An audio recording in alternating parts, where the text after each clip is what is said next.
Roger. Radio City presents Crime and City. இந்த கதையில் வரும் சம்பவங்கள் அனைத்தும் கற்பனையே. வாழும் அல்லது இறந்தவர்கள் யாரையாவது குறிப்பிட்டால் அது தற்செயலானது. லைஃப்ல நிறைய விஷயங்கள் ஏன் நடக்குதுங்கிறது நம்மளால புரிஞ்சுக்கவே முடியாது. அப்படி புரிஞ்சுக்க முடியாத விஷயங்களுக்கு நம்ம ஆளுங்க வச்சிருக்கிற பேரு தான் விதி. இந்த கதையை கேட்டு முடிக்கும் போது இது விதியா இல்ல கூட இருக்கவங்களோட சதியாங்கிறத நீங்களே முடிவு பண்ணுங்க. அந்த சத்தம் அந்த ஏரியால இருக்கிற எல்லாரையும் எழுப்புச்சு. மெயின் ரோட ஒட்டின மாதிரி இருந்த அந்த காலி இடத்துல ஒரு சாக்கு பை கட்டி வைக்கப்பட்டிருக்கு. அந்த சாக்கு பைய சுத்தி கருப்பு கலர்ல ரத்தம் உறைஞ்சிருக்கு. ஈக்களும் எறும்புகளும் அதை மொச்சுக்கிட்டு இருக்கு. காலையில என்ன இந்த பை இங்க இருக்குன்னு அதோட முடிச்ச ஓபன் பண்ணுன அந்த பக்கத்து வீட்டுக்கார அம்மாவுடைய அலறல்ல தான் அந்த ஏரியாக்காரங்க எல்லாருமே கண் முழிச்சிருக்காங்க. Hello, police station. அவிழ்க்கப்பட்ட சாக்கு மூட்டையில இருந்து வெளியே எட்டி பார்த்தா அந்த மனித கால்களை பார்த்ததுக்கு அப்புறம் போலீஸ் ஸ்டேஷனுக்கு போன் கால்கள் பறக்க ஆரம்பிக்குது. தமிழ்நாடு கர்நாடகா பார்டரை ஒட்டினா மாதிரி இருக்கிற அந்த சின்ன ஊர்ல போலீஸ் நடமாட்டம் அதிகமாகுது. என்னையா பிரச்சனை? சார், இந்த சாக்கு மூட்டை இங்க ஒரு 2-3 நாளா இருக்கு சார். யாரோ குப்பையை கிளீன் பண்ணி வச்சிருக்காங்க. 2-3 நாளா கார்பரேஷன் வண்டி எடுத்துருன்னு நினைச்சிருந்தேன் சார். இன்னைக்கு காலையில என்னடா அந்த சாக்கு மூட்டை இங்கே இருக்குன்னு என் வீட்டுக்காரம்மா காலையில மூட்டை அவுத்தா உள்ள ஒரு ஆளு. அந்த சாக்கு மூட்டையை சுத்தி ஒரு 60-70 பேர் நின்னுட்டு இருக்காங்க. ஃபாரன்சிக் லேப்ல இருந்து ஆளுங்க வந்தாச்சு. மெதுவா அந்த மூட்டையை பிரிச்சு உள்ள இருக்கிற ஆள் எடுத்து வெளியில வைக்கிறாங்க. ஆளுன்னு அதை சொல்றது தப்பு. ஏன்னா உள்ள இருந்தது வெறும் உடம்பு மட்டும்தான், தலை இல்ல. மெயின் ரோடுக்கு பக்கத்துல இருக்கிற காலியான ஏரியா. இத்தனைக்கும் பக்கத்துல வீடுகள் இருக்கிற ஒரு ரெசிடென்ஷியல் ஏரியா. அதுல இருக்கிற ஒரு காலி இடத்துல இவ்ளோ தைரியமா தலையில்லாத ஒரு உடம்ப வச்சது யாரா இருக்கும்னு யோசிக்க ஆரம்பிக்கிறார் இன்ஸ்பெக்டர். இன்ஸ்பெக்டர் கண்ணு முன்னாடி இருக்கிறது 4 கேள்விகள். இறந்தது யாரு? இவனை கொலை பண்ணது யாரு? இதுக்கான காரணம் என்ன? எதுக்காக தலைய தனியா வெட்டி எடுத்துட்டு இங்க உடம்ப வச்சிருக்கணும்? இந்த 4 கேள்விகளுக்குமான பதில தேடிதான் இன்ஸ்பெக்டர் இந்த கேஸ ஆரம்பிக்கிறாரு. யோ, இந்த ஏரியால யார் மிஸ்ஸிங் பர்சன்ஸ் சொல்லி லிஸ்ட் எடுங்க. அப்புறம் ஃபர்ஸ்ட் பார்த்தவங்க யாரு, அவங்க சாட்சியை எடுத்துக்கோங்க. அப்புறம் ரேகையை வாங்கிக்கோங்க. யோ, ஒரு நிமிஷம். அந்த சட்டை புதுசா இருக்கிற மாதிரி இல்ல? ஆமா சார். சரி, பாக்கெட் லீக்கெட்ல ஏதாவது இருக்கான்னு பாருங்க. செல்போனு, பர்ஸ் ஏதாவது இருந்ததுன்னா யார் என்னன்ற விவரத்தை கண்டுபிடிக்கும் முதல்ல. அப்புறம் முதல்ல பாடியை டிஸ்போஸ் பண்ணுங்க. சொல்லிட்டு இன்ஸ்பெக்டர் திரும்பி நடக்க ஆரம்பிக்கிறதுக்குள்ள, சார், இந்த சட்டையோட டேக் இங்க இருக்கு சார். சென்னையில இருக்கிற ஒரு கடையோட டேக் அது. மேனுஃபேக்சரிங் டேட் அந்த டேக்ல பார்க்கும்போது 3 மாசத்துக்கு முன்னாடி தான் தயாரிக்கப்பட்ட ஷர்ட் அது. ஆரம்பிக்கிறதுக்கான முதல் புள்ளி இன்ஸ்பெக்டருக்கு கிடைச்சாச்சு. சென்னையில இருக்கிற ஒரு கடையில வாங்கப்பட்ட சட்டை. அதை போட்டிருக்கிற ஆள் தலை இல்லாம கிருஷ்ணகிரி எல்லைக்குள்ள இருக்கிறாரு. சென்னையில இருந்து வந்த ஆளா இல்ல கிருஷ்ணகிரிக்காரர் தான் அங்க கொலை செய்யப்பட்டிருக்கிறாரா அப்படிங்கிற கேள்விகளுக்கு நடுவுல இன்ஸ்பெக்டர் செய்யற முதல் வேலை இந்த ஷர்ட் எப்ப பில் பண்ணப்பட்டிருக்குங்கிறத ஏட்டையா விட்டு விசாரிக்க சொல்றாரு. ஹெட் கான்ஸ்டபிள் கிட்ட கிருஷ்ணகிரி ஏரியால இருக்கிற மிஸ்ஸிங் பர்சன்ஸ் லிஸ்ட் எடுக்க சொல்லி அதுல இறந்து போனவர் அங்க அடையாளங்களோட மேட்ச் ஆகுற மாதிரி யாராவது இருக்கிறாங்களான்றத விசாரிக்க சொல்றாரு. இறந்து போனவருடைய பாக்கெட்ல வேற எதுவும் இல்ல. செல்போனோ, வாலெட்டோ, கார்ட்ஸோ எதுவுமே இல்ல. அந்த ஆள் போட்டிருந்தது ஒரு புது சட்டங்கிறத தவிர இன்ஸ்பெக்டர் ஆரம்பிக்கிறதுக்கு இந்த கேஸ்ல எந்த இடமும் இல்ல. ஏன்னா கிருஷ்ணகிரி ஏரியாவுடைய மிஸ்ஸிங் பர்சன்ஸ் லிஸ்ட்ல இந்த மாதிரியான ஒரு ஆள் மிஸ்ஸிங்னு எந்த இன்ஃபர்மேஷனும் இல்ல.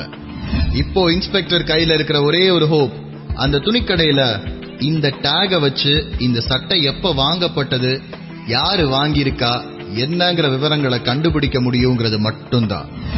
சார், இந்த சட்டை உங்க கடையில தான் வாங்கியிருக்காங்க. இது எப்போ வாங்கியிருக்காங்கன்ற விஷயத்த உங்களால சொல்ல முடியுமா? பார்த்து சொல்றேன் சார். பாருங்க. திங்கட்கிழமை மத்தியானம் 3:30 மணிக்கு பில் ஆயிருக்கு சார். கிரெடிட் கார்டா இல்ல கேஷா?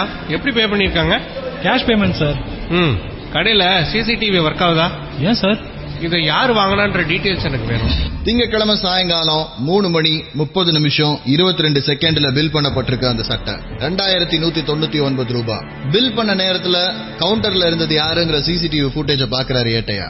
சட்டைய வாங்கி இருக்கிறது ஒரு பொண்ணு, ஆனா அதை போட்டுட்டு இறந்து போயிருக்கிறது வேற ஒரு பையன். யார் இந்த பொண்ணு? அந்த பையனை இவளுக்கு எப்படி தெரியும்? ஒருவேளை இந்த கொலையில இந்த பொண்ணுக்கு சம்பந்தம் இருக்கா அப்படின்னு ஏட்டையாவுடைய யோசனைகள் வேகமா ஓட ஆரம்பிக்குது. உங்களோட கடையில இந்த மெம்பர்ஷிப்புக்கு ஃபார்ம்ல எல்லாம் எழுதி கையெழுத்து வாங்குவீங்களே, அதெல்லாம் பண்றீங்களா? எல்லா கஸ்டமருக்கும் அது இருக்கும் சார். பாயிண்ட்ஸ் ஆட் ஆகி அதுல இருந்து அவங்க டிஸ்கவுண்ட் வாங்கிக்கலாம். இந்த சட்டை வாங்கின புள்ளையோட டீடைல்ஸ் அந்த லிஸ்ட்ல இருக்கான்னு பாருங்க. போன் நம்பர், அட்ரஸ் ஏதாச்சும். திங்கக்கிழமை ஃபில் பண்ணப்பட்ட ஃபார்ம்களை தேடி எடுக்கிறாரு அந்த கடையோட மேனேஜர். அன்னைக்கு சாயங்காலம் ஃபில் பண்ணப்பட்ட ஃபார்ம்கள்ல ஒரே ஒரு ஃபார்ம் தான் ஒரு பொண்ணோடது. பேரு கௌஷிகா. அட்ரஸ் எதுவும் குறிப்பிடப்படல, ஆனா போன் நம்பர் மட்டும் இருக்கு. போன் நம்பரும் இமெயில் ஐடியும் மட்டும்தான் அந்த ஃபார்ம்ல கொடுத்திருக்காங்க. இப்போ அடுத்து ஏட்டையா செய்ய வேண்டிய வேலை இந்த போன் நம்பருக்கு போன் பண்ணி மத்த டீடைல்ஸ் விசாரிக்க வேண்டியது. தேவைப்பட்டா இந்த பொண்ணோட போன் நம்பரை சைபர் டீம்ல கொடுத்து அட்ரஸ கண்டுபிடிச்சு நேர்ல போக வேண்டியது. என்ன செய்யறதுன்றத பத்தி ஏட்டையா யோசிச்சுட்டு இருக்கிற நேரத்துல தான் போனால என்னையாச்சு, ஒரு அப்டேட்டும் இல்ல சார். சட்டையை வாங்கினது ஒரு பொம்பளை புள்ள, அந்த புள்ளையோட போன் நம்பர் கிடைச்சிருக்கு. இப்ப நாங்க போவா. பொம்பளை புள்ளையா? அந்த பையன் யாருன்றத கண்டுபிடிச்சாச்சியா? ஒசூர்ல ஒரு பேங்க்ல மேனேஜரா இருக்கான். இப்போ நான் என்ன பண்றேன் சார்? நீ அந்த புள்ளையோட டீடைல்ஸ் தான் என்ன ஏதுன்றத பாரு. முடிஞ்ச அந்த புள்ளையோட வீட்டுக்கு போயிட்டு இந்த பையனை எப்படி தெரியும், கடைசியா அவனை எப்ப பார்த்தா அப்படின்ற டீடைல்ஸ் எல்லாத்தையும் கலெக்ட் பண்ணிட்டு வாயா. சைபர் செல்லுல அந்த நம்பரை கொடுத்து அந்த நம்பருக்கான அட்ரஸ வாங்குறாரு ஏட்டையா. போட் கிளப்ல இருக்கிற ஒரு பெரிய பங்களாவோட அட்ரஸ் அது. வாசல்ல நின்னு வீட்டுக்குள்ள போறத பத்தி ஏட்டையா யோசிச்சுட்டு இருக்கிற நேரத்துல கதவை திறந்துட்டு ஒரு கருப்பு கலர் பென்ஸ் கார் வெளியில போகுது. கார் போனதுக்கு அப்புறம் கதவை மூட வர செக்யூரிட்டி கிட்ட, இங்க கௌஷிகான்னு யாராவது இருக்காங்களா? ஆமா சார், மேடம் தான் இப்பதான் வெளில போறாங்க. எப்ப வருவாங்கன்றது ஏதாவது தெரியுமா? நமக்கு எப்படி சார் தெரியும்? கிருஷ்ணகிரியில இறந்து போன ஆளுக்கும் சென்னையில இவ்ளோ பெரிய பங்களால இருக்கிற இந்த பொண்ணுக்கும் என்ன சம்பந்தம் இருக்க முடியும்னு ஏட்டையா யோசிச்சுட்டு இருக்கிற நேரத்துல இன்ஸ்பெக்டருடைய டேபிள்ல இருக்கிற ஃபைல் வேற ஒரு விஷயத்தை அவருக்கு சொல்லிட்டு இருந்தது. என்னையா இந்த ஆள் பயங்கர டெரரா இருப்பான் போல இருக்கு. சென்னையில ஒரு காலேஜ்ல அண்டர் கிராஜுவேஷன் முடிச்சிருக்கான். அதுக்கப்புறம் எம்பிஏ முடிச்சதுக்கு அப்புறம் பேங்க்ல ப்ரொபேஷனரி ஆபீசரா சேர்ந்திருக்கான். சேர்ந்த ஒரு வருஷத்துல லோன் டிபார்ட்மெண்ட்டை ஹெட் பண்ற அதே நேரத்துல லோன் டிபார்ட்மெண்ட்டை ஹெட் பண்ற அளவுக்கு வேகமா வளர்ந்திருக்கான். லோன் டிபார்ட்மெண்ட்டை ஹெட் பண்ற அதே நேரத்துல ரெக்கவரி ஏஜென்சியும் இவனுக்கு ரிப்போர்ட் பண்ணக்கூடிய அளவுக்கு ஸ்ட்ராங்கான ஒரு பொசிஷன்ல வளர்ந்திருக்கிற அந்த ஆளுடைய பெயர் யோகேஷ். வயசு 25, உயரம் 5 அடி 8 அங்குலம், மாநிறம், ஆவரேஜான உடல்வாகு. லோன் அப்ரூவ் பண்றது விஷயமாவும் சில பேருடைய ப்ராப்பர்ட்டிஸை சீஸ் பண்ண விஷயமாவும் அங்கங்க சில பல இடங்கள்ல முட்டல்கள், மோதல்கள் இந்த 1.5 வருஷத்துல நிறைய நடந்திருக்கு. ஆனாலும் பேங்க்ல லோன் கொடுக்க மாட்டேங்கிறான்றதுக்காக ஒருத்தரை கொல்ற அளவுக்கு யாருக்காவது கோவம் வருமாங்கிறது தான் இன்ஸ்பெக்டருக்கு இப்ப புரியாத விஷயமா இருந்தது. இந்த ஆளோட நம்பர் என்ன, கடைசியா இந்த ஆளுக்கு வந்த கால் டீடைல்ஸ் எல்லாம் வேணும். யோகேஷுடைய கால் ரெக்கார்ட்ஸ் இன்ஸ்பெக்டர் டேபிளுக்கு வரும்போது இன்ஸ்பெக்டருக்கு பளிச்சுன்னு கண்ணில் படுற விஷயம் ஒன்னே ஒண்ணுதான். யோகேஷுடைய போன்ல இருந்து அடிக்கடி டயல் பண்ணப்பட்ட நம்பர் தான் சென்னையில ஷர்ட் வாங்கி இருக்கிற கௌஷிகாங்கிற பொண்ணுடைய நம்பர். நல்ல பழக்கமான 2 பேர் அடிக்கடி யோகேஷ் கிட்ட பேசிட்டு இருக்கிற அந்த கௌஷிகா வாங்கி கொடுத்த சட்டையை தான் இறந்து போனப்போ யோகேஷ் போட்டிருக்கிறான். ஆனா யோகேஷ் கடைசியா பேசின போன் கால் கௌஷிகாவுடைய நம்பர் இல்ல. அந்த நம்பருக்கு இதுக்கு முன்னாடி அவன் பேசவும் இல்ல. அந்த நம்பர் யாருடையதுங்கிறத சைபர் செல்லுல கொடுத்து விசாரிக்கும் போது அது ஒரு டெட் எண்டா இருக்கு. திருவண்ணாமலையில இல்லாத ஒரு தெரு பேரை கொடுத்து ஃபேக்கான ஒரு டாக்குமெண்ட்டை ப்ரொடியூஸ் பண்ணி வாங்கப்பட்ட சிம் கார்டு அது. ஒரே ஒரு நாள் யூஸ் பண்ணப்பட்டதுக்கு அப்புறம் அந்த சிம் கார்டு ஆஃப் பண்ணப்பட்டே இருக்கு. இன்ஸ்பெக்டருக்கு யோகேஷ் கிட்ட அந்த ஒரே ஒரு நாள் பேசுறதுக்காக மட்டுமே வாங்கப்பட்டது அந்த சிம் கார்டுன்னு தோணுச்சு. ஹோசூர்ல வேலை பார்க்கிற லோகேஷ் எதுக்காக கிருஷ்ணகிரிக்கு வந்தாருன்றது முதல் கேள்வி. லோகேஷுடைய தலையை தனியா வெட்டி எடுக்கிற அளவுக்கு யாருக்கு அவர் மேல கோபங்கிறது அவருடைய 2வது கேள்வி. லேப் ரிப்போர்ட்ஸ் படி லோகேஷ் கொலை செய்யப்பட்டது திங்கக்கிழமை நைட்டு. ஆனா பாடியை கண்டெடுத்தது சனிக்கிழமை காலையில. கழுத்தை தனியா வெட்டி எடுத்திருக்கிற அந்த வெட்டுக்கள் ப்ராப்பரான ஒரு சர்ஜனோட ஸ்டைல்ல லேப் ரிப்போர்ட் சொல்லுது. அப்போ கொலையை செஞ்சது ஒரு டாக்டரா அல்லது மெடிக்கல் படிச்ச யாராவது ஒருத்தரான்றது இன்ஸ்பெக்டரோட கேள்வி. லோகேஷ் போட்டிருந்த ஷர்ட் புதுசா இருந்தது. அந்த சட்டையை வாங்கினது கௌஷிகாங்கிற ஒரு பொண்ணு. சென்னையில இருக்கிற ஒரு பெரிய ஸ்டோர்ல வாங்கி இருக்கிறாங்க. அந்த கௌஷிகாவை பத்தின டீடைல்ஸ ஏட்டையா விசாரிச்சுட்டு இருக்கிறாரு. கௌஷிகாவை பத்தி ஏட்டையா விசாரிச்சுட்டு வந்ததுல இருந்து இன்ஸ்பெக்டருக்கு தெரிஞ்ச விஷயங்கள்: கௌஷிகா கல்யாணமாயி 2 வருஷம் ஆகுது. கௌஷிகாவுடைய ஹஸ்பண்ட் ஒரு பிசினஸ் மேன். இந்த கௌஷிகாக்கும் இறந்து போன யோகேஷ்க்கும் என்ன தொடர்பு அப்படிங்கறத இன்ஸ்பெக்டர் விசாரிக்கும் போது இவங்க 2 பேரும் ஒரே காலேஜ்ல அண்டர் கிராஜுவேஷன் முடிச்சிருக்காங்க. ஒரே பேட்ச்ல BBA முடிச்ச 2 பேரும் காலேஜ் ஃப்ரெண்ட்ஸ் மட்டும்தானா அல்லது இவங்க 2 பேருக்கு நடுவுல வேற ஏதாவது தொடர்பு இருக்குதாங்கிறது இன்ஸ்பெக்டரோட அடுத்த கேள்வி. இந்த மாதிரி அடுக்கடுக்கான கேள்விகளோட அந்த விசாரணையை அப்ப ஆரம்பிக்கிறாரு இன்ஸ்பெக்டர். சார், உங்க பேங்க்ல தானே யோகேஷ் ஒர்க் பண்ணிட்டு இருந்தாரு? ஆமா சார், ரொம்ப நல்ல பையன். அவனுக்கு போய் இப்படி யார் பண்ணிருப்பாங்கன்னு தான் தெரியல. ஆபீஸ்ல அவர் மேல யாருக்காவது கோவம் இருந்ததா? ரொம்ப ஃப்ரெண்ட்லி அண்ட் வார்மான பர்சன். ஒரு செக்யூரிட்டி கிட்ட கூட மூஞ்சி சுழிச்சு பேசுறது கிடையாது. லோன் டிபார்ட்மெண்ட்னு சொல்றீங்களே, அங்க ஏதாவது பிரச்சனை? இல்ல சார், ரொம்ப கிளீனான ட்ராக் ரெக்கார்ட். ஆனா என்ன வேலையில அவன் ரொம்ப ஸ்ட்ரிக்ட் சார். சில இடங்கள்ல கொஞ்சம் ஹார்ஷா கூட இருப்பான். அந்த மாதிரி சமீபத்துல அவருக்கு யாராவது எதிரின்னு சொல்ல முடியாது. ஆனா தர்மான ஒரு லோக்கல் கவுன்சிலர் அந்த கேஸ யோகேஷ் கொஞ்சம் சீரியஸா ஹேண்டில் பண்ணான்னு கேள்விப்பட்டேன். எதை வச்சு சொல்றீங்க? தர்மா காருக்காக ஒரு லோன் ஒன்று வாங்கியிருந்தாரு. அவர் ஒய்ஃப் பேர். ஆனா டியூ ஒழுங்கா கட்டலன்னு காரை சீஸ் பண்ண முடியாச்சு. சீஸ் பண்றதுக்காக யோகேஷ் யூஸ் பண்ண டெக்னிக்கால தர்மா கோவப்பட்டார்னு கேள்விப்பட்டேன். இந்த கேஸ்ல இன்ஸ்பெக்டருக்கு கிடைச்சிருக்கிற அடுத்த ஆரம்பம் தர்மா லோக்கல் கவுன்சிலர். ஏரியால சின்ன சின்னதா ரவுடிசம் கட்ட பஞ்சாயத்து பண்ணிட்டு இருந்தவரு சமீபத்துல அரசியல்ல இறங்கி லோக்கல் கவுன்சிலர் ஆயிருக்கிறாரு. மனைவி ஒரு ஸ்கூல்ல வேலை பாக்குறாங்கிறதுனால அவங்களுடைய பேர்ல ஒரு கார் ஒன்னு வாங்கியிருக்கிறாரு லோன் போட்டு. அந்த லோனை அப்ரூவ் பண்ண லோன் ஆபீசர் யோகேஷ்.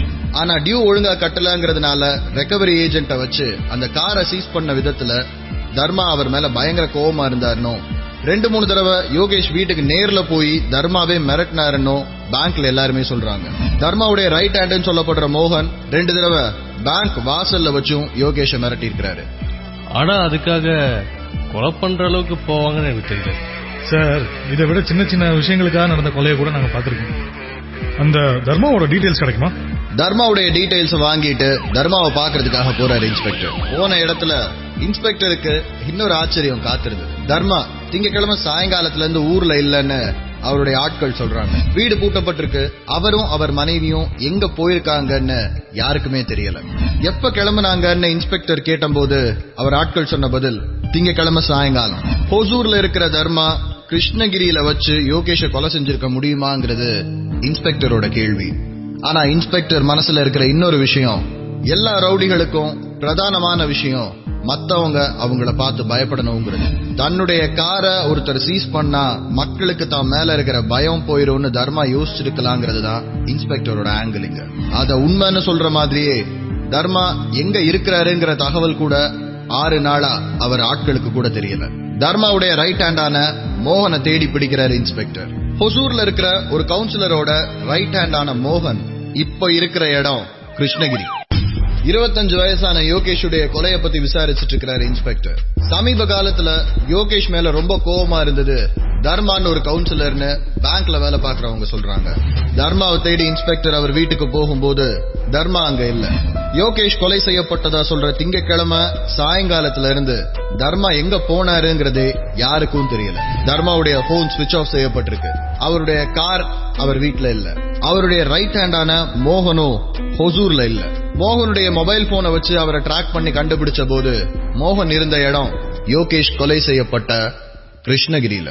மோகனுடைய செல்போனை வச்சு மோகன் எந்த இடத்துல இருக்கிறாருங்கிறத போலீஸ் ட்ரேஸ் பண்ணி கண்டுபிடிக்கும் போது மோகன் அவருடைய நண்பர் ஒருத்தர் வீட்டுல ஒளிஞ்சிட்டு இருந்திருக்கிறாரு. ஹொசூர்ல இருக்க வேண்டிய நீங்க கிருஷ்ணகிரியில என்ன பண்ணிட்டு இருக்கீங்க மோகன்? சார், ஒரு பர்சனல் வேலையா வந்தேன் சார். 6 நாளா உங்க கவுன்சிலரும் ஊர்ல இல்ல, நீங்களும் ஊர்ல இல்ல. எல்லாருக்கும் பர்சனல் வேலையா? சார், அண்ணன் வேலை விஷயமா வெளியூர் போயிருக்காரு சார். நான் அப்படியே ஃப்ரெண்ட்ஸை பார்க்கலாம் நீங்க வந்தேன். வெளியூர் போன அண்ணா அப்புறம் ஏன் மொபைல சுவிட்ச் ஆஃப் பண்ணி வச்சிருக்காரு? சார், அதை பத்தி எங்க ஆளுங்களே கவலைப்படல. நீங்க எதுக்கு சார் இப்ப அதை கேக்குறீங்க? இல்ல, யோகேஷ்னு ஒருத்தர் உங்க மேல கம்ப்ளைண்ட் கொடுத்திருக்காரு. அதான் உங்களையும் உங்க கவுன்சிலரையும் விசாரிக்கலாம்னு. சார், அவனுக்கு இதே வேலையா போச்சு. அவன் மட்டும் கையில சிக்குனா பீஸ் ஆகிடுவோம் சார். கரெக்ட். சொல்ல வேண்டிய நேரத்துல சொல்ல வேண்டிய விஷயத்த சொல்லிருக்கீங்க. எத்தனை பீஸ் ஆக்குவீங்கன்னு ஏதாவது ஐடியா வச்சிருக்கீங்களா? சார், என்ன கம்ப்ளைண்ட் சார் எங்க மேல? அந்த யோகேஷ 2 பீஸா கண்டுபிடிச்சிருக்கோம். அதான் நீங்க எத்தனை பீஸ் ஆக்குவீங்கன்னு கேட்டேன். சார், எனக்கு இதுக்கும் சம்மந்தம் இல்ல சார். நான் பாட்டுக்கு இங்க வந்திருக்கேன். அதுதான் எதுக்கு இங்க வந்திருக்கீங்கன்ற கேள்வி. சார், அண்ணன் ஒரு பிரச்சனையா வெளியூர் போயிருக்காரு. அங்க இருந்தா என்ன இம்சை பண்ணுவாங்கன்னு சொல்லிதான் சார் இங்க வந்திருக்கேன். அப்படி என்ன பிரச்சனை? சார், அதை யார்கிட்டயும் சொல்லக்கூடாது சார். இப்ப சொல்லலாம் நீங்க ஒரு கொலை கேஸ்ல உள்ள போற மாதிரி இருக்கும். எப்படி? பரவாயில்ல சார், நீங்க அரெஸ்ட் பண்ணி கூட்டு போங்க, அண்ணன் வந்து இதை காப்பாத்திடுவாரு. இந்த கொலைக்கும் இந்த மோகனுக்கும் சம்பந்தம் இல்லன்றது இன்ஸ்பெக்டருக்கு தெளிவா தெரியும். ஏன்னா கொலை பண்ணது மோகனா இருந்தா மறுபடியும் அவனை கொலை பண்ணிடுவேன்னு இன்ஸ்பெக்டர் முன்னாடியே மிரட்டி இருக்க மாட்டாரு. ஆனா மோகனுக்கு தெரியாம தர்மா இதுல ஏதாவது செஞ்சிருக்கிறாராங்கிறது தான் இன்ஸ்பெக்டரோட கேள்வி. கண்மூடித்தனமா தர்மா மேல மோகனுக்கு ஒரு நம்பிக்கை இருக்கு. தர்மாக்கு செஞ்சு கொடுத்த சத்தியத்தினால விஷயத்தை வெளியில சொல்லாம இருக்கிறாரு மோகன். அதை காப்பாத்திக்கிறதுக்காக ஜெயிலுக்கு போக கூட ரெடியா இருக்கிறாருங்கிறது தான் இன்ஸ்பெக்டருக்கு ஆச்சரியமான விஷயம். அந்த அளவுக்கு ரகசியமா வச்சுக்க வேண்டிய பிரச்சனை தர்மாக்கு என்ன இருக்கு? அல்லது மோகன் கிட்ட சொல்லாம தர்மா ஏதாவது பண்றாரா? நீங்க கொஞ்சம் சென்னை வர முடியுமா சார்? நீங்களே டைரக்டா விசாரிச்சா நல்லா இருக்கும் தோணுது. சென்னைக்கு வர்ற இன்ஸ்பெக்டர் நேரா போட் கிளப்ல இருக்கிற கௌஷிகாவோட வீட்டுக்கு போறாரு. யோகேஷ் உங்களுக்கு எத்தனை நாளா தெரியும்? நாங்க 2 பேருமே காலேஜ் ஃப்ரெண்ட்ஸ் சார். எல்லா காலேஜ் ஃப்ரெண்ட்ஸுக்குமே பர்த்டே ட்ரெஸ் வாங்கி தருவீங்களா? இல்ல, யோகேஷ் நானும் நல்ல ஃப்ரெண்ட்ஸ் காலேஜ்ல இருந்தே. போன் ரெக்கார்ட்ஸ பார்த்தா அப்படி தெரியலையே. ஒரு நாளைக்கு 7 கால் 8 கால் பண்றாரு உங்களுக்கு? ஆக்சுவலா காலேஜ் முடிஞ்சதுக்கு அப்புறம் we both lost touch. இப்பதான் கொஞ்ச நாளா திருப்பி பேச ஆரம்பிச்சோம். ஓகே, யோகேஷ் நீங்க எப்ப கடைசியா பாத்தீங்க? Last Monday. ரெகுலரா ஒரு நாளைக்கு 7-8 கால் பண்ற ஒருத்தர் 6-7 நாளா உங்களுக்கு கால் பண்ணலனா ஏன் எதுக்குன்னு நீங்க தேட மாட்டீங்களா? தேடினேன் சார், பட் எப்படி அவனை கண்டுபிடிக்கிறதுன்னு எனக்கு தெரியல. அவரோட ஃப்ரெண்ட்ஸ் யாருக்குமே நீங்க போன் பண்ணல, அவங்க வீட்ல இருக்கிற யாருக்கும் நீங்க போன் பண்ணல, அப்புறம் எப்படி தேடினீங்க? நானு நீங்களும் அவரும் ஃப்ரெண்ட்ஸ்ன்றது யாருக்குமே தெரியலையே, அது எப்படி கௌஷிகா? இல்லையே, இப்படி எல்லாம் எதுவும் இல்லையே சார்.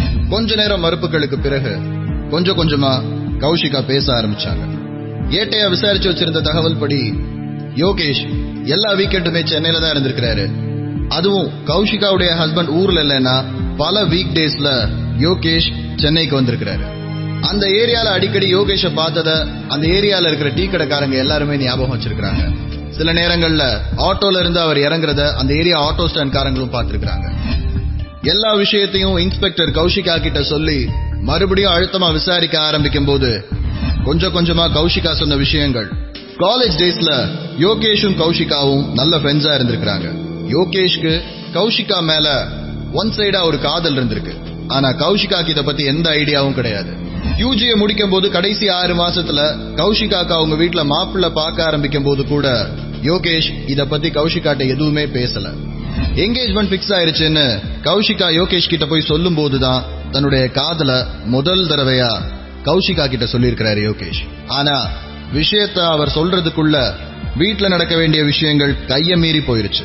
எதுக்காக இத்தனை நாள் வெயிட் பண்ண அப்படின்னு கௌஷிகா யோகேஷ் கிட்ட அழுகும் போது கூட பிளேஸ்மெண்ட் வந்ததுக்கு அப்புறம் உங்ககிட்ட சொல்லலான்னு காத்துக்கிட்டு இருந்தேன்னு சொல்லியிருக்கிறாரு. கௌஷிகாக்கு கல்யாணம் ஆகி சென்னையிலேயே செட்டில் ஆகுறாங்க. அதுக்கப்புறம் 2 வருஷம் அதே ஊர்ல MBA படிக்கிற யோகேஷ் அதுக்கப்புறமா வேலை கிடைச்சு ஹொசூருக்கு போறாரு. கல்யாணத்துக்கு அப்புறம் வாழ்க்கையில நடந்த மாற்றங்கள்ல கௌஷிகா ஸ்லோவா யோகேஷ மறக்க ஆரம்பிச்சாலும் யோகேஷால அந்த முதல் காதல்ல இருந்து வெளியில வர முடியல.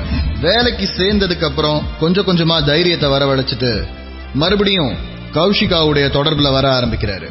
ரெகுலரா டிராவல் பண்ற ஒரு பிசினஸ் மேன் ஹஸ்பண்ட் மனைவியோட போதுமான டைம் செலவழிக்கல, தான் சரியா கவனிக்கப்படலங்கிற ஏக்கத்துல இருக்கிற கௌஷிகாக்கு பழைய காலேஜ் ஃப்ரெண்டோடைய நட்புங்கிறது மறுபடியும் ஒரு நல்ல விஷயமா தென்படுது. 2 பேரும் பேசி பழக ஆரம்பிக்கிறாங்க. ஆனா இத பத்தி என்னோட ஹஸ்பண்டுக்கும் தெரியும். இதுல தப்பா எதுவும் இல்ல. ஷூரா? யாயா உங்க ஹஸ்பண்ட் இப்ப எங்க இருக்காரு? பெங்களூருக்கு ஒரு கான்ஃபரன்ஸ் விஷயமா மண்டே மார்னிங் போனவர் இன்னும் திரும்ப வரல. ஹொசூர்ல இருக்கிற ஒரு பேங்க் மேனேஜர் கிருஷ்ணகிரியில கொலை செய்யப்படுறாரு. இன்ஸ்பெக்டரோட சந்தேக லிஸ்ட்ல இருக்கிற கௌஷிகாவுடைய ஹஸ்பண்ட் பெங்களூர்ல இருக்கிறாரு. பணக்கார பிசினஸ் மேன் மனைவியுடைய பழைய நண்பரை அவங்க வாழ்க்கையில எப்படி ஏத்துக்கிறாருங்கிறதுல எப்பயுமே பிரச்சனை இருக்கு. இன்ஸ்பெக்டரோட சந்தேக லிஸ்ட்ல 2ஆவதா ஒரு பேர் சேருது. கௌஷிகாவுடைய கணவரான நடராஜ். ஒரு கொலை, கொடூரமான முறையில கழுத்தறுத்து செய்யப்பட்ட ஒரு கொலை. கொலைக்கான காரணங்கள்னு இன்ஸ்பெக்டர் கிட்ட இப்ப வரைக்கும் சாலிடா எதுவுமே இல்ல, சில சந்தேகங்களை தவிர. முதல் சந்தேகம், லோக்கல் கவுன்சிலரை எதிர்த்து யோகேஷ் செஞ்ச ஒரு வேலை. அவருடைய வண்டியை சீஸ் பண்ண விதத்துல அவருடைய ஆட்கள் யோகேஷ் மேல கோபமா இருக்கிறாங்கன்றத பேங்க்ல சொல்றாங்க. அந்த கவுன்சிலரை யோகேஷ் இறந்த அன்னையில இருந்து காணோம். 2வது, யோகேஷ் காலேஜ் படிக்கும் போது ஒன் சைடா லவ் பண்ணிட்டு இருந்த கௌஷிகாங்கிற பொண்ணு. அந்த பொண்ணு கூட தன்னுடைய நட்பை சமீப காலமா யோகேஷ் புதுப்பிச்சிட்டு இருக்கிறாருங்கிறது கௌஷிகாவுடைய ஹஸ்பண்டுக்கு பிடிக்காம கூட இருந்திருக்கலாம். ஏன்னா கௌஷிகா யோகேஷ பார்த்தது ஒரு திங்கட்கிழமை. யோகேஷ் இறந்து போனது அதே திங்கட்கிழமையோடைய சாயங்காலத்துல. சென்னையில கௌஷிகா இருக்காங்க. அவங்களுடைய கணவர் பெங்களூர்ல இருக்கிறாரு கடந்த 6 நாட்களா. யோகேஷுடைய இறந்த உடல் கண்டெடுக்கப்பட்டது தமிழ்நாடு கர்நாடகாவுடைய பார்டர்ல. ஒருவேளை இந்த கொலைய கௌஷிகாவுடைய கணவர் நட்ராஜ் செஞ்சிருந்தாருன்னா அவருக்கு அதுக்கான காரணம் இருக்கு. இந்த எல்லா யோசனைகளோடையும் தான் இன்ஸ்பெக்டர் பெங்களூருக்கு போறாரு நட்ராஜ் சந்திக்க. நட்ராஜ், உங்களுக்கு யோகேஷ் தெரியுமா? யோகேஷ்? எந்த யோகேஷ்? உங்க மிஸ்ஸஸோட ஃப்ரெண்டு. அந்த காலேஜ் மேட்ல. காலேஜ் மேட்டா மட்டும்தான் உங்களுக்கு தெரியுமா? ஆமா, காலேஜ் மேட், அவ்வளவுதான் சொல்லிருக்கா. ஆனா உங்க ஒய்ஃபோட போன் ரெக்கார்ட்ஸ் வேற மாதிரி சொல்லுது. மேபி, பட் எனக்கு எப்படி தெரியும்? ஏன்னா போன மாசம் உங்க ஒய்ஃபோட ஐட்டமைஸ் மொபைல் பில்ல நீங்க வாங்கிருக்கீங்க. Yeah, because I am paying the bills. Bill வாங்கினது மட்டும் இல்ல, உங்க இன்ஃபுளுன்ஸை யூஸ் பண்ணி யோகேஷோட அட்ரஸ் டீடைல்ஸ் எல்லாமே நீங்க கலெக்ட் பண்ணிருக்கீங்க. நேச்சுரலி சார், என் ஒய்ஃப் யார்கிட்ட அதிகமா பேசுறான்னு நான் தெரிஞ்சுக்க வேணாமா? நியாயமான விஷயம் தான். தெரிஞ்சதுக்கு அப்புறம் நீங்க என்ன பண்ணீங்க? ஒன்னும் பண்ணலையே. ஒண்ணுமே தான். சார், என்ன பிரச்சனைன்னு கொஞ்சம் தெளிவா சொல்றீங்களா? உங்க ஒய்ஃபோட ஐட்டமைஸ் பில்ல வாங்கினது லாஸ்ட் மந்த் 22nd. 23rd உங்க அக்கௌண்ட்ல இருந்து ஒரு 1,25,000 rupees டிரான்ஸ்பர் ஆயிருக்கு உங்களோட ஃப்ரெண்ட் கௌதம் அக்கௌண்ட்டுக்கு. உங்களோட ஃப்ரெண்ட் கௌதம் ஒரு டிடெக்டிவ் ஏஜென்சி வச்சிருக்காரு. சர்வேலன்ஸ், சிசிடிவி, டிடெக்டிவ் ஒர்க் இதெல்லாம் பாக்குற ஆளு. அதுக்கப்புறம் டெய்லி காலையில ஒரு தடவை, ஈவினிங் ஒரு தடவை கௌதம் உங்களுக்கு கால் பண்ணி பேசியிருக்காரு. கடந்த 15 நாள் உங்களோட ரெகுலர் ரொட்டீன் ஒர்க் தான். கரெக்டா? நீங்க ஒரு விஷயத்தை மறந்துட்டீங்க. அந்த கம்பெனில I am also one of the partners. தெரியும். ஆனா அதுக்கு முன்னாடி லாஸ்ட் 2 monthsல கௌதம் உங்களுக்கு ஒரு தடவை கூட கால் பண்ணது இல்லையா? என்ன சொல்ல வரீங்க இன்ஸ்பெக்டர்? உங்க கம்பெனிக்கு நீங்க எடுத்துக்கிற எல்லா செல்போன் நம்பர்ஸும் 979ல தானே முடியும்? ஆமா. யோகேஷ் கிட்ட நீங்க எப்பயாவது பேசிருக்கீங்களா? நோ. எதுக்கு? திங்கக்கிழமை நைட்டு 8:30 மணில இருந்து 11:30 மணி வரைக்கும் நீங்க எங்க இருந்தீங்க? இங்க ஹோட்டல்ல, பிசினஸ் மீட்டிங்ல. நட்ராஜ் சொன்ன அந்த பதில கேட்ட உடனே இன்ஸ்பெக்டர் முகத்துல சின்னதா ஒரு சிரிப்பு வந்தது. ஏன்னா நட்ராஜ் அவர் கம்பெனிக்குன்னு எடுக்கிற எல்லா CUG மொபைல் நம்பர்ஸும் 979 தான் முடியும். யோகேஷ் கடைசியா பேசின செல்போன் நம்பரும் 979 தான் முடிஞ்சிருந்தது. அந்த சந்தேக பட்டியல்ல பாக்கி இருக்கிற ஒரே ஒரு பேர் நட்ராஜ், கௌஷிகாவுடைய கணவர். விசாரணையில நம்ம கவனிக்காத ஆங்கிள் வேற ஏதாவது இருக்கான்னு இன்ஸ்பெக்டர் யோசிச்சுட்டு இருக்கிற நேரத்துல தான் நட்ராஜ் கிட்ட இருந்து இன்ஸ்பெக்டருக்கு போன் வந்தது. சார், நடராஜ் பேசுறேன். உங்கள்ட்ட அன்னைக்கு ஒரு விஷயத்த சொல்லாம மறைச்சிட்டேங்கிறத விட அன்னைக்கு சொல்ற நிலைமையில நானும் இல்ல. யோகேஷும் என் ஒய்ஃபும் ரொம்ப க்ளோஸா இருக்காங்கன்றது எனக்கும் தெரியும் சார். ஆனா நான் எனக்கு இது தெரிஞ்ச மாதிரி காமிச்சா நிலைமை கையை மீறி போயிடும் தான் நான் இதை கண்டுக்காத மாதிரி விட்டுட்டு இருந்தேன். இதை பத்தி நானே அவள்கிட்ட பேசலான்னு இருந்தேன். பட் அதுக்குள்ள இப்படி நடந்துருச்சு. இந்த கொலைக்கு உங்களுக்கு எந்த சம்பந்தமும் இல்லையா நட்ராஜ்? சார், இதை பத்தி பேசினாலே என் குடும்ப பேர் கெட்டு போயிடும் பயந்துட்டு இருக்கேன். நான் ஏன் சார் கொலை வரைக்கும் போறேன்? உங்களை தவிர இந்த விஷயம் வேற யாருக்குமே தெரியாதா? இல்ல சார், இதை பத்தி நான் யார்ட்டையும் பேசவும் இல்ல, யார்ட்டையும் கேட்கவும் இல்ல. சார், இந்த யோகேஷ் பையனோட செல்போன் கடைசியா இருந்த டவர் லிமிட் கிருஷ்ணகிரி பக்கத்துல இருக்கிற ஜங்ஷன் சார். அந்த ஏரியா முழுக்க இவனோட போட்டோ காமிச்சு கேட்டதுல ஒரு மெடிக்கல் ஷாப்காரர் இவனை பார்த்ததா சொல்றாரு சார். என்ன சொல்றாரு? நைட்டு கடை மூட போற நேரத்துல 10:30 மணிக்கு அவசரமா வந்து கோல்டுக்கான ஒரு டேப்லெட்டை கேட்டுக்கிறான் யோகேஷ். ஆனா அப்ப அவன் கூட இருந்த ஒருத்தர், இந்த டேப்லெட் வேணாம், வேற டேப்லெட் வாங்கிக்கங்கன்னு யோகேஷ்ட சொல்ல அந்த டேப்லெட்டை கடைக்காரர்கிட்ட கேட்டிருக்கிறாரு. கடை மூடுற அவசரத்துல இருந்த கடைக்காரர் மாத்திரையை தேடி எடுத்து கொடுத்து காசை வாங்கிட்டு கிளம்ப போற நேரத்துல யோகேஷ் கூட இருந்த அந்த இன்னொரு ஆள் ஒரு சர்ஜிக்கல் கிட்ட வாங்கினதுக்கு அப்புறமா அதுக்கான காசை பே பண்ணிட்டு யோகேஷோட ஒரு ஆட்டோல கிளம்பி இருக்கிறாரு. அந்த ஆள் சர்ஜிக்கல் கிட்ட வாங்கினா சார், கொலை பண்ணது ஒரு டாக்டர்னு அட்டாசி ரிப்போர்ட் சொல்லுது. அந்த கூட இருந்தது யாருன்றதை கண்டுபிடிச்சிட்டா நம்ம கொலைகாரனை கண்டுபிடிச்சலாம் சார். மெடிக்கல் ஷாப்க்கு எத்தனை மணிக்கு வந்திருக்காங்க? 10:30 இருந்து 10:45 இருக்கும்னு கடைக்காரர் சொல்றாரு சார். ஆமா, இறந்த டைம் 11:30 மணிக்குள்ள இருக்கும்னு லேப் ரிப்போர்ட் சொல்லுது. 10:45 இருந்து 11:30 மணிக்குள்ள 45 நிமிஷம். ஒருத்தனை கொலை பண்ணி கழுத்தை அறுக்கிற அளவுக்கு ஸ்ட்ராங்கான ஒருத்தர். சர்ஜிக்கல் கிட் வாங்கினதுனாலையும் ஒரு மாத்திரைக்கு பதிலா வேற ஒரு மாத்திரை பேரையும் சொன்னதுனால மெடிக்கல் ஷாப்காரர் யோகேஷ் கூட வந்தது ஒரு டாக்டர்னு நம்பினாரு. இன்ஸ்பெக்டருடைய எண்ணங்களும் அதே பாதையில போக ஆரம்பிச்சது. ஆனா அட்டாப்சி ரிசல்ட்ல இருந்த அந்த ஒரு லைனை இன்ஸ்பெக்டரும் மறந்துட்டாரு, ஏட்டையாவும் மறந்துட்டாரு. இந்த கொலையை செஞ்சது மெடிக்கல் ப்ரொஃபஷன்ல இருக்கிற ஒருத்தராவோ அல்லது மெடிசின் படிச்ச ஒருத்தராவோ இருக்கலான்னு அட்டாப்சில ஒரு லைன் இருந்தது. இந்த ஒரு லைனை இன்ஸ்பெக்டர் கவனிச்சிருந்தாருன்னா இந்த கேஸ் இன்னும் சீக்கிரமா முடிஞ்சிருக்கும். ஆனாலும் அடுத்து வந்த போன் கால் இன்ஸ்பெக்டர் கவனிக்காம விட்ட அந்த ஒரு விஷயத்த இன்ஸ்பெக்டர் கிட்ட திரும்ப சொல்லுச்சு. யோகேஷுடைய கொலை வழக்க விசாரிச்சுட்டு இருக்கிறாரு இன்ஸ்பெக்டர். யார்கிட்டயுமே இத பத்தி பேசலன்னு சொல்லிட்டு போன கௌஷிகாவுடைய கணவர் நட்ராஜ் கிட்ட இருந்து வந்த போன் கால் இந்த கேஸ்ல இன்ஸ்பெக்டர் தேட வேண்டிய ஆள் யாருன்னு சொல்லுச்சு. சொல்லுங்க நட்ராஜ். சார், நான் இத பத்தி யார்ட்டையும் பேசல. ஆனா என் ஒய்ஃபோட தம்பி சேகர்னு ஒருத்தருக்கு இத பத்தி தெரியும். ஏன்னா ஒரே ஒரு தடவை அவன் என்கிட்ட கேட்டு இருந்தான். நான் அப்படிலாம் ஒண்ணும் இல்ல அப்படின்னு சொல்லி அவனை அனுப்பிச்சு வச்சிட்டேன். அவன் என்ன பண்றான்? அவன் ரியல் எஸ்டேட் பிசினஸ் பண்ணிட்டு இருக்கான். ரியல் எஸ்டேட் பிசினஸ் பண்ணிட்டு இருக்கிற கௌஷிகாவுடைய தம்பி சேகரை லைன்ல பிடிக்கிறார் இன்ஸ்பெக்டர். சேகர், நான் இன்ஸ்பெக்டர் ஜனார்தனன் பேசுறேன். சொல்லுங்க இன்ஸ்பெக்டர். உங்க அக்காவோட காலேஜ் ஃப்ரெண்ட் யோகேஷ உங்களுக்கு எவ்வளவு நல்லா தெரியும்? காலேஜ் டேஸ்ல அக்காவை பார்க்கும்போது பாத்திருக்கேன். அதுக்கப்புறம் நீங்க உங்களை பார்க்கவே இல்லையா? இல்ல சார், பார்த்ததில்ல. சேகர் கிட்ட இன்ஸ்பெக்டர் போன்ல பேசிட்டு இருந்த அதே நேரத்துல சேகருடைய போட்டோவோட கிருஷ்ணகிரியில இருக்கிற அந்த மெடிக்கல் ஷாப்புக்கு போயிட்டு இருந்தாரு ஏட்டையா. சார், சேகர் தான் சார். யோ, ஷூரா? 100% சார். அவன் ஃபேஸ்புக் ப்ரொஃபைல்ல இருக்கிற எல்லா போட்டோயும் காமிச்சிட்டேன். இவன் தானா? மெடிக்கல் படிச்சவன் சொன்னாங்க. இவன் ரியல் எஸ்டேட் காரன். இன்ஸ்பெக்டரோட எல்லா கேள்விகளுக்கும் பதில் சேகருடைய ஃபேஸ்புக் ப்ரொஃபைல்ல இருந்தது. 3 வருஷம் மெடிக்கல் படிச்சதுக்கு அப்புறம் காலேஜ்ல ஒழுங்கு நடவடிக்கை காரணமா காலேஜை விட்டு நீக்கப்பட்டிருக்கிறான் சேகர். காலேஜ்ல இருந்து டிஸ்மிஸ் பண்ணப்பட்டதுக்கு அப்புறம் மெதுவா அவங்க அப்பா பார்த்துட்டு இருந்த ரியல் எஸ்டேட் பிசினஸ்க்குள்ள சேர்ந்திருக்கிறான்.